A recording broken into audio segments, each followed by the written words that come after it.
Hi friends, இன்றைக்கி கிராமத்து முறையில் பூசணிக்காய் குழம்பு எப்படி செய்கிறதுன்னு தான் பார்க்கலாம்.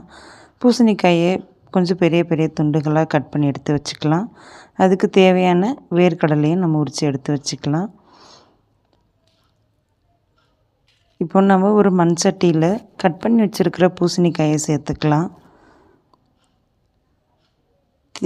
எல்லாமே சேர்த்துட்டு தேவையான அளவு மிளகாய்த்தூள், மஞ்சத்தூள், உப்பு, ஒரு பெரிய வெங்காயம் கட் பண்ணி எடுத்து வச்சுக்கிறேன், அதையும் சேர்த்துக்கிறேன். தக்காளி 2 கட் பண்ணி எடுத்து வச்சுக்கிறேன், அதையும் சேர்த்துக்கிறேன். இப்போ காய் நல்லா முங்குற அளவுக்கு தண்ணி சேர்த்துட்டு 20 நிமிஷம் கொதிக்க விடலாம். காய் நல்லா வேகட்டும். இப்போ வேர்க்கடலையை வறுத்து எடுத்துக்கலாம். வேர்க்கடலையை மிக்ஸி ஜாரில் போட்டு நல்லா பொடி பண்ணி எடுத்துக்கலாம். இப்போ கொதிச்சிட்ருக்கிற பூசணிக்காயில் அதையும் சேர்த்துக்கோங்க. ஒரு பூண்டை கல்லில் இடிக்க வைக்க அதையும் சேர்த்துக்கோங்க. தாளிப்பு போட்டு பூசணிக்காயை கொதிக்க வச்சு எடுத்திங்கனாக்கா உங்களுக்கு பூசணிக்காய் குழம்பு ரெடி.